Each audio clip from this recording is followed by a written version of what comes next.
দেখুন, এইসব নাটক করার জন্য উনি ভিডিও ক্যামেরা অন করে বলেন।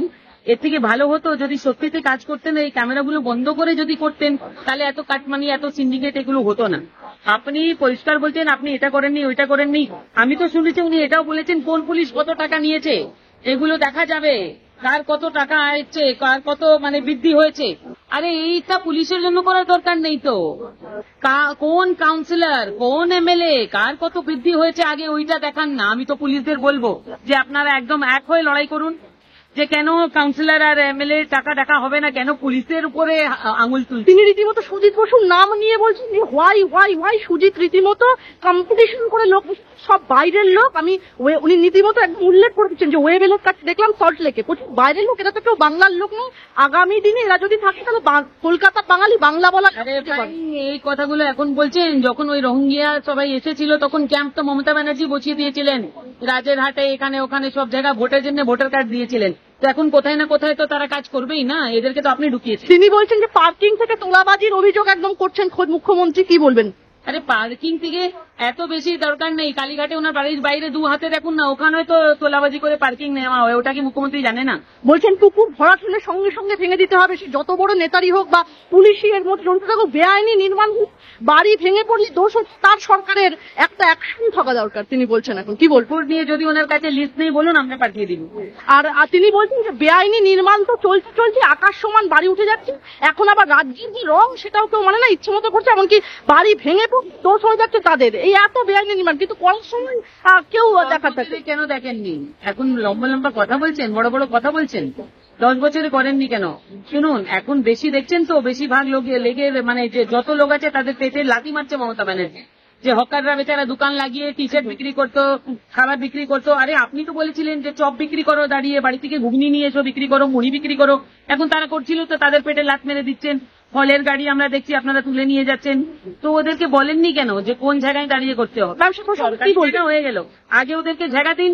শুনুন, সিপিএম আমলে সিপিএম তো জায়গা দিয়েছিল না, যাদেরকে একদিক থেকে অন্য দিক থেকে শিফট করতো। আপনি আগে জায়গা দিন না, তারা যাবে কোথায়? ম্যাম, এই যে পুনর্বাসনের কথা বলি, হকারদের রাস্তায় যে হকাররা জয় বাংলা আর জয় মমতা বলতো, আপনাদের বলতে চাই যে আপনাদের উপরে অন্যায় করছে মমতা ব্যানার্জি। বলছিল লিডার কতগুলো একটা পিটিশন করেছিলেন, আমি একটা পিটিশন করেছিলাম, সেখানে আমরা দেখিয়েছি যে কতগুলো মানুষ বাড়ি ছাড়া আছে, তাদেরকে বাড়িতে ঢুকতে দিচ্ছে না, মিথ্যে মামলা করা হচ্ছে। তো এই সমস্ত জিনিস নিয়ে আমরা মামলা করছিলাম, যাতে সেন্ট্রাল ফোর্সেস ডিপ্লয়মেন্ট একটা বড় গুরুত্বপূর্ণ বিষয় ছিল। সেটা নিয়ে আজকে কোর্ট কিন্তু পরিষ্কার বলে দিয়েছে যে state has failed to maintain law and order. তাই জন্যে এখানে আজকে সেন্ট্রাল ফোর্সেস আছে। এবার তারা আর কতদিন থাকবে এই ডিসিশনটা কিন্তু আজ স্টেটের হাতে নেই। এই ডিসিশনটা সেন্ট্রাল ফোর্সেস এর ডিসিশনটা কিন্তু হোম মিনিস্ট্রি সেন্টার নিবে। এই কথাটা কিন্তু অর্ডারে পুরো ভালো করে উল্লেখ করা হয়েছে যে যদি স্টেট ভাবে যে দরকার নেই, তাহলে যদি সেন্ট্রাল ভাবে যে দরকার আছে, তাহলে এই ডিপ্লয়মেন্টটা কিন্তু এক্সটেন্ড করতে পারে। এটা পরিষ্কার বলা হয়েছে অর্ডারে। এছাড়া আমরা যে নামগুলো দিয়েছি, যে যারা বাড়ি ছাড়া আছে, যাদের বিভিন্ন ধরনের কেসেস আছে, বা যেগুলো কমপ্লেন সমস্ত ডিজির ইমেল আইডিতে করা হয়েছিল, দোকান খুলতে দিচ্ছে না, বাড়ি ভাঙচুর, সমস্ত জিনিস কিন্তু পুলিশকে বলেছে টেক কগনিজেন্স অফ ইট। এই নিয়ে রিপোর্ট ফাইল করতে 2 সপ্তাহ ভিতরে বলা হয়েছে রাজ্য সরকার। লেখাপত্র প্রাণনাথের হুমকি নিয়ে হাইকোর্টে এলো সেই মামলা, ভাইলেন্স নিয়ে যতগুলো ছিল, বাড়ি ছাড়া ছিল, সমস্ত জিনিস আমরা এখানে করেছি। আপনারা জানেন কালকে বসিরহাটেও গিয়েছিলাম, যারা বাড়ি ছাড়া আছে তাদেরকে সকলকে আমরা বাড়ি কিন্তু ঢুকিয়ে দিয়েছি। তো এবার যদি কেউ যার কোনো কমপ্লেন হয়েছে ডিজি ইমেল আইডিতে পাঠায় না, অন্য কোনো রাজ্যে তো এই পোস্ট ভায়োলেন্স নিয়ে মামলা হয় না। আমাদের ব্যাপারে খুব বারবার এই রাজ্যেই করতে হয় আর কি, কারণ মানুষ গণতন্ত্রের উৎসবে পার্টিসিপেট করলে তাদেরকে শাস্তি দেওয়া হয়, তাদেরকে প্রাণনাশ করার চেষ্টা করা হয়, বিভিন্নভাবে ফলস কেসে জড়ানো হয়। এই রাজ্যের একটি স্পেশাল খারাপ লাগে। এটা তো ডেফিনেটলি গণতন্ত্রের সহায়ক নয়, গণতন্ত্রের বিরোধী এই কনসেপ্ট যেটা চলছে। আমরা দেখলাম যে অনেকের বাড়ি জ্বালিয়ে দেওয়া হয়েছে এবং কেন্দ্রীয় টিম এসে তো এখান থেকে পর্যবেক্ষণ করে গিয়েছে, কিন্তু এই ক্ষতিপূরণ কিভাবে মিটবে আদালত সেক্ষেত্রে? শুভেন্দু অধিকারী যে জনস্বার্থের মামলা করেছে তাতে উনি ক্ষতিপূরণেরও আবেদন করেছেন, তো সে মামলাতে এখনো বিবেচ্য, তো সেটা দেখা যাক, সেটা বিচারাধীন বিষয়। জনস্বার্থের মামলায় আদালত কি নির্দেশ দেয়। স্যার আমরা দেখলাম এখানে মহিলারা যারা রয়েছে তারাও তারাও বিরত থাকছেন না, কোথাও রড দিয়ে মেরে মাথা ফাটিয়ে দেওয়া হচ্ছে, এইরকম যে হিংসার চিত্র রাজ্যের বিভিন্ন প্রান্ত থেকে উঠে আসছে, সেক্ষেত্রে কি বলবেন সেরকম চিত্রগুলো? সেই জন্যই তো আদালতের দ্বারস্থ হওয়া, মানুষকে বাঁচানোর চেষ্টা করা, মানুষ যাতে প্রাণে বাঁচে, মা বোনেরা যাতে ধর্ষিতা না হয়, মানুষ যাতে শান্তিতে থাকতে পারে, সেই চেষ্টাই করা। এই চারটা আমার কাছেও আছে, আমি হয়ে গেলে আপনাদেরকে একটা কপি দেবো, আপনারাও সেটা সার্কুলেট করতে পারবেন যে এত লোক গৃহহীন, লোক ঘর ছাড়া, এদেরকে এখনো ঘরে ফেরানো হয়নি। রাজ্যের তরফ থেকে বলা হচ্ছে কেন্দ্রীয় সরকারকে প্রশ্নটা হয় তখন যে কেন্দ্রীয় সরকারের কি বক্তব্য, কেন্দ্রীয় সরকার কি দেখেছে, কি অ্যানালাইজ করেছে। কেন্দ্রীয় সরকার আবার বলে, মাননীয় আদালতকে বলে যে আদালত সমস্ত দেখে আদালত যে জিনিসটা ফিল করবে, আদালত যে নির্দেশ দেবে, কেন্দ্রীয় সরকার সেই অনুযায়ী কেন্দ্রীয় বাহিনী সেরকম রাখবে। তো আজকে সমস্ত পক্ষে শোনার পরে আমরা আদালতে শুনতে পেয়েছি, কোনো অনেকটা আপডেট হয়নি। আদালত আজকে অবজার্ভ করেছেন ল অ্যান্ড অর্ডার সিচুয়েশনটা কন্ট্রোল করতে রাজ্যের তরফ থেকে ব্যর্থ হওয়া হয়েছে, রাজ্যের ব্যর্থতা আছে। তাই জন্য সম্পূর্ণভাবে ডিসিশন কেন্দ্রীয় সরকার নেবে যে কেন্দ্রীয় বাহিনী কতদিন এখানে মোতায়েন রাখা হবে, কোথায় কোথায় কেন্দ্রীয় বাহিনী মোতায়েন রাখা হবে এবং সংখ্যায় কেন্দ্রীয় বাহিনী মোতায়েন রাখা হবে। তো এটি একটি আমি দৃষ্টান্তমূলক কিছু হবে যেখানে রাজ্য সরকারের ব্যর্থতাও অভিযোগ হয়েছে এবং কেন্দ্রীয় সরকারের উপরে একটি দায়িত্ব দেওয়া হয়েছে কেন্দ্রীয় বাহিনী মোতায়েন রাখার জন্য, এই মেনটেন করার জন্য। আর এই যারা ভিত্তিক তারা যাতে বিল পায়, তারা যাতে রাখা পায়, বা যাতে আরো মানুষের না মৃত্যু হয়, মানুষ যাতে আহত না হয়, সেটি কিন্তু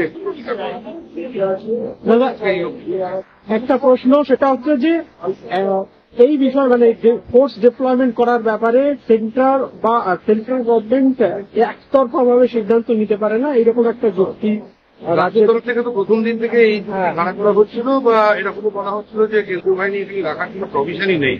আমি তো অবাক হয়ে যাই যে যখন ভূমিকম্প, আর্থকুয়েক, টর্নাডো, সাইক্লোন হয় আর কি, তখনই তো মানে কেন্দ্রীয় বাহিনী কেন আর্মিকেও তো অনেক সময় রিক্রুটমেন্ট করা হয়। তো আর এহেন পরিস্থিতিতে মানুষের প্রাণের কি কোনো দাম নেই, যেখানে মানুষের মৃত্যু হচ্ছে, যেখানে মানুষের উপরে বিভিন্নভাবে অত্যাচার হচ্ছে, তারা একটি পার্টিকুলার রাজনৈতিক দলের কর্মী বা সদস্য করছে, সেক্ষেত্রে রাজ্যের তরফ থেকে এরকম একটি আর্গুমেন্ট তাতে আরো অবাক হয়ে গেছে। না, এই জায়গা থেকে কেন্দ্র কি সিদ্ধান্ত নিতে পারবে যে আরো কতদিন শুনেছি, আপনারাও তো আদালতে ছিলেন, আপনারাও তো শুনেছেন আজকে আদালতের যে অবজারভেশন গুলো, এখানে হচ্ছে কেন্দ্রীয় বাহিনীর ব্যাপারে সমস্ত সিদ্ধান্তটাই ডাইরেক্টলি কেন্দ্রীয় সরকারকে নিতে হবে।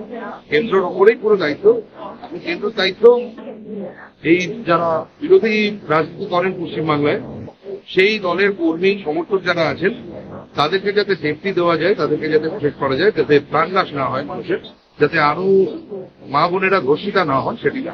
মানে আপাতত মোতায়েন থাকছে কেন্দ্রীয় বাহিনী, আপাতত কেন্দ্রীয় বাহিনী মোতায়েন থাকছে রাজ্যে। পুরো দায়িত্বটাই তো কেন্দ্রীয় সরকারের উপরে দেওয়া হয়েছে, তো কেন্দ্রীয় সরকারই সেটা আমার মনে হয় নির্ধারণ করবেন। আর যেখানে এরকম কথা বলা হয়েছে যে ল অ্যান্ড অর্ডার মেনটেন করতে there has been A failure রাজ্য সরকারের তরফ থেকে, তারপরে তো আমার মনে হয় না যে কেন্দ্র গিয়ে সিদ্ধান্ত নেবে যে না কেন্দ্রীয় বাহিনী মোতায়েন রাখার দরকার নেই, বরঞ্চ কেন্দ্র বাধ্য হবে কেন্দ্রীয় বাহিনী মোতায়েন রাখার জন্য। আমি তো আশা করবো যাতে কেন্দ্রীয় বাহিনী আরো সংখ্যায় বাড়ানো হয় আর কি এখানে।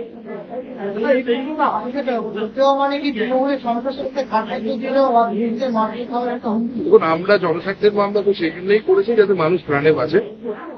রাজনীতি জায়গায় থাকলে মানুষের প্রাণের থেকে, মানুষের সম্মানের থেকে আর বেশি ভ্যালু করতে পারে। আমরা মানুষের প্রাণ থাকলে এখানে এটাই চেষ্টা করবো। ভোট পাইছেন লোকসভা দেখলেন, তারা ভারতবর্ষে খারাপ লাগে। পশ্চিমবঙ্গ আমার এর রাজ্য, আমার ওখানে বাঙালি হিসেবে খারাপ লাগে একমাত্র পশ্চিমবঙ্গতেই আমাদেরকে উত্তর বাহিনী নিয়ে আদালতের দ্বারস্থ হতে হয়নি, তাই এটা অন্য রাজ্যগুলো বর্ষারাদের ঘরে ফেরানোর জন্য আজকে আদালত একটা নির্দেশ দিয়েছে। আমরা তো বললামই 1821 জনের একটি চার্জ আমরা সাবমিট করেছিলাম আজকে, যেটা আমরা গতকাল ডেডিকেটেড ইমেল আইডিতেও পাঠিয়েছিলাম। এই তাদেরকেও তো ঘরে ফেরানোর জন্য আদালত নির্দেশ দিয়েছে, নির্দেশ দিয়ে 2 সপ্তাহের মধ্যে রাজ্য সরকার এরা ঘরে পৌঁছেছে কিনা আর রেসিপিয়েন্ট সিকিউরিটিটাও দেখার দায়িত্ব রাজ্য সরকার।